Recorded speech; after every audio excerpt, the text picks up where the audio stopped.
Good morning, students. Now we see the relation between amplitude and loudness of sound. What is the difference between a whisper and a normal voice and a shouting voice? Yes, you all know very well that a whispering sound is low sound, normal voice is little louder, and the shouting is very loud. So, loudness is directly depend upon its amplitude. Here you can see in the picture that the wave which is of high amplitude, first one is of loud sound, means the sound is very loud. And if the wave is of low amplitude, it means that the sound is very low or quiet. It can be understood by doing a simple activity. As you take a stereo system and take a single sheet of greeting card, place at the top of the sound system or the speakers. Now put some grains of leaf on the greeting card and turn on the stereo. So at moderate volume. So we observe that the leaves start vibrating or movement occur slowly. But as we increase the volume of the speaker, we observe that the leaves start vibrating at high speed and to maximum height. So from this we observe that the amplitude varies according to the sound.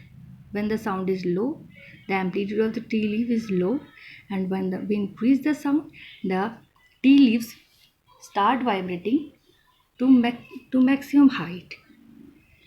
Now we discuss about frequency and pitch. As we hear different sounds which are quite different from each other, as the voice of your father is heavier or harsh than the voice of your mother. Similarly, the voice of a child is quite different from the voice of an adult.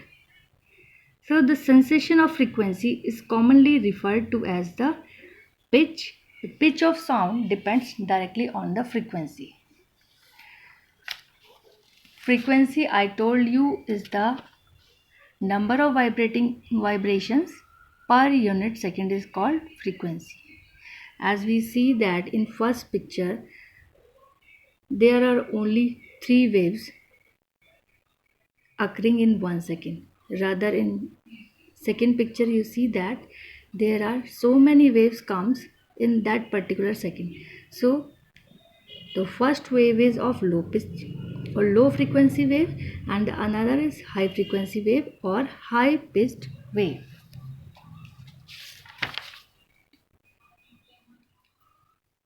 Now we discuss the audible range of human.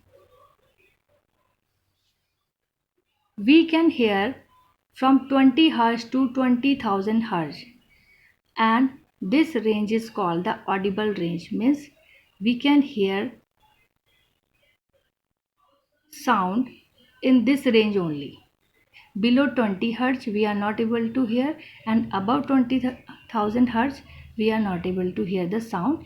So the audible range of human being is from 20 to 20,000 Hz. Different animals have different range of hearings. As the dog's range is high above 40,000 Hz. Cats can hear between 100 to 60,000 Hz.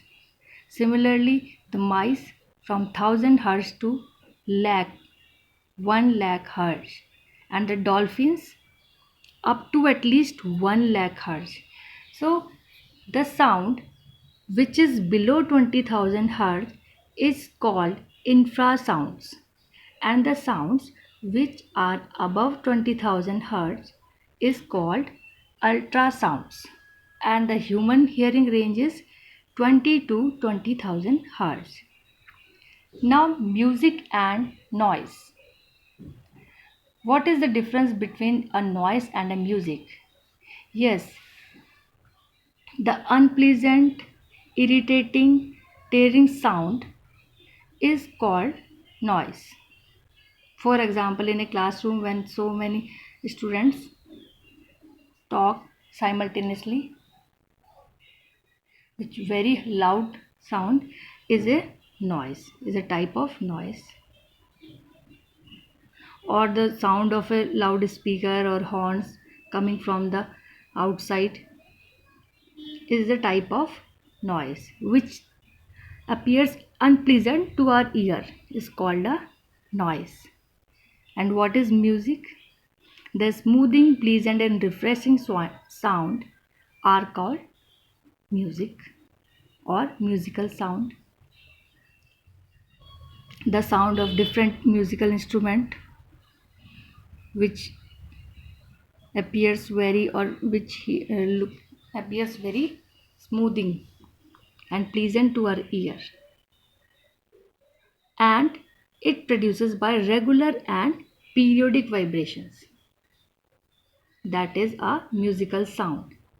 Now the sound is measured in decibels. The SI unit of measuring the level of sound is decibel, which is denoted by dB.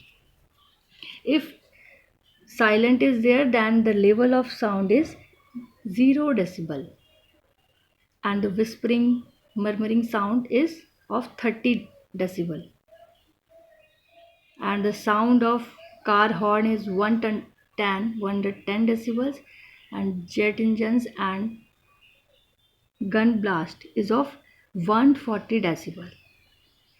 The loudest possible sound can be 194 decibel.